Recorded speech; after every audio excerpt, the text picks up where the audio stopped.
Sorry about that, folks. Had someone at the door. Anyway, just a neighbor. But anyway, what I'm doing now, I'm just rasping this handle down, just as I would if it was wood, to fit the steel itself. I like it to come right down again the steel and fit like you got here, this 1/4 inch coming down the back.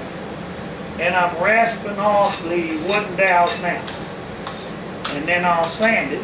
And then when I get it sanded, I will paint this knife handle. And if you didn't know that was PVC, most folks wouldn't even notice it when I get done shaping it, working all the details out.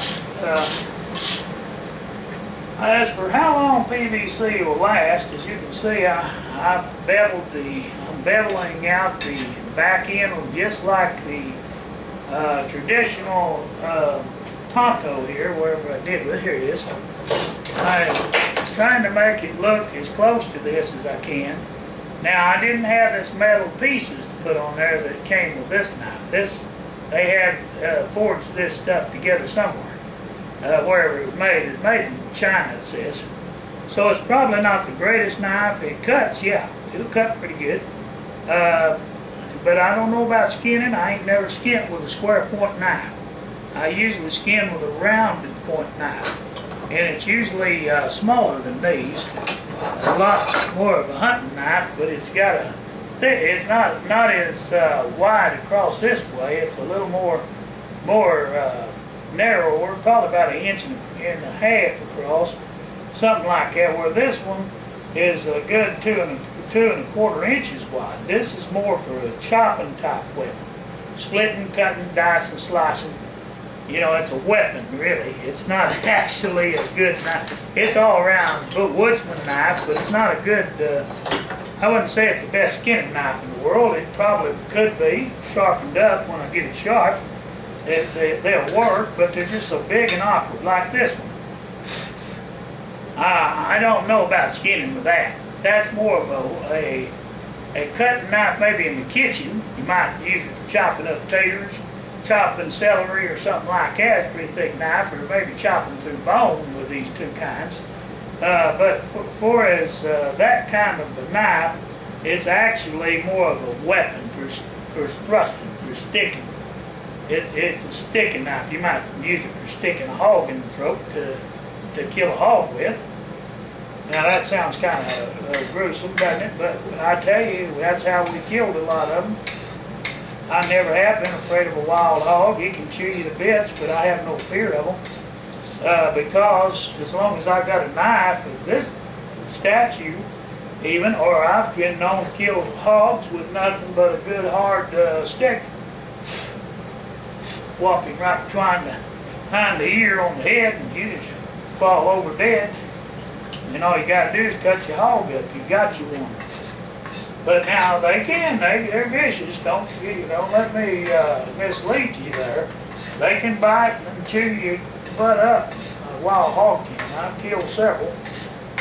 Usually killed them with a rifle though, but I have killed a couple with a stick because that was all I had. A club I'm talking about, not a crud stick. It was more like a axe handle that I whopped him with. You don't kill a hog with just a little bitty stick. That's not what I meant.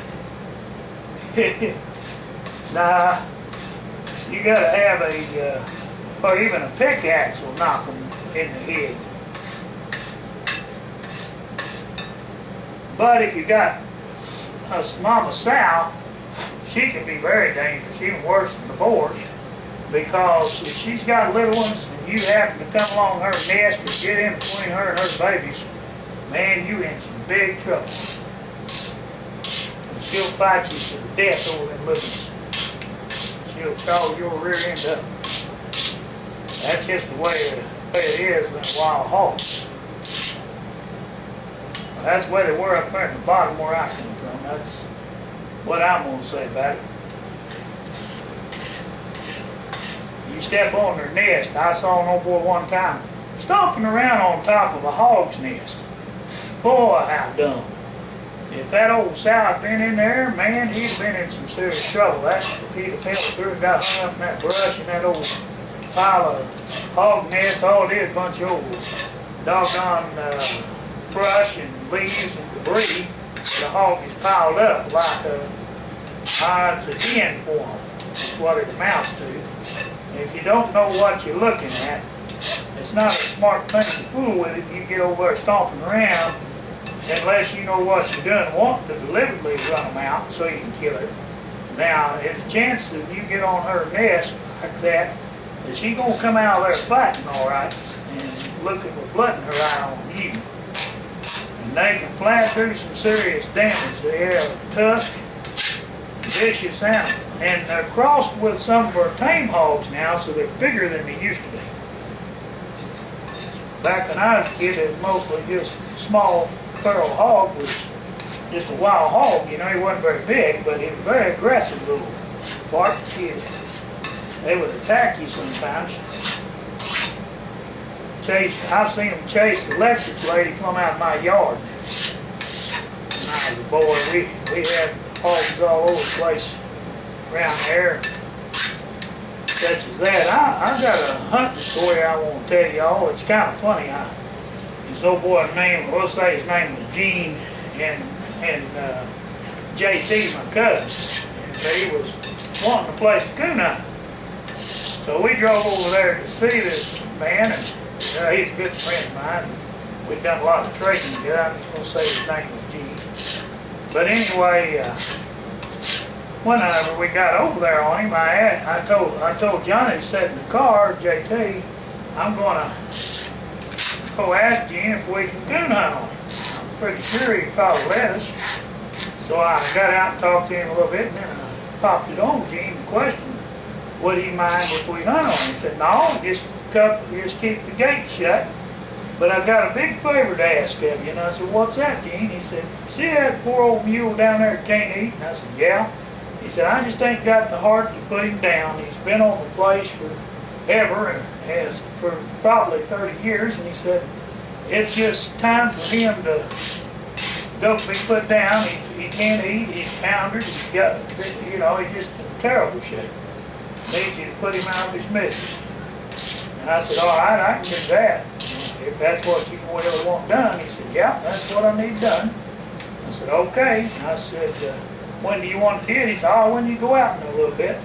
When you leave, just go down there and put him out of his misery. And I'll come down there to the front end loader after a bit and load him and bury him. Dig a hole to bury him and put his name on the tomb, which he did later. But here's the funny part. I decided to tell JT that old man said we couldn't hunt on him. Well, I thought it was funny. It's a joke that backfired on me. Wasn't so funny after all in the end, but here's the story I told him. I said, JT, that old man told us to get off his land and not ever get back on here again. And he said that we couldn't hunt, no how, no place, no way. So for that, I'm just going to drive down here and kill that man's mule. Of course, I would never have done that really to anyone just because they told me I couldn't hunt. No, wouldn't have done that, not at all.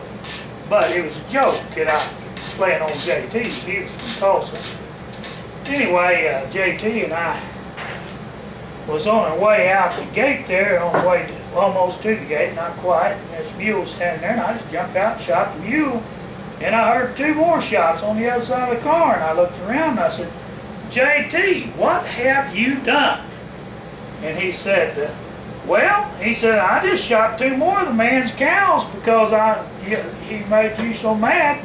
I said, JT, I did, good grief, why did you do that? Now here comes Gene down the road now in his pickup truck. He done seen what we gone and done. Not only shot the mule he wanted gone, it was his cows. Good thing there's a couple of old cows he was going to send to slaughter anyway because it's too old. But anyhow, beside the point on that, that was the most expensive cows I ever bought, worked out. And then back then you get a cow for $100, $125, and that wasn't no big deal. Just a minute, I'm going to be right back with you. Thanks for watching. I've got somebody at the door again.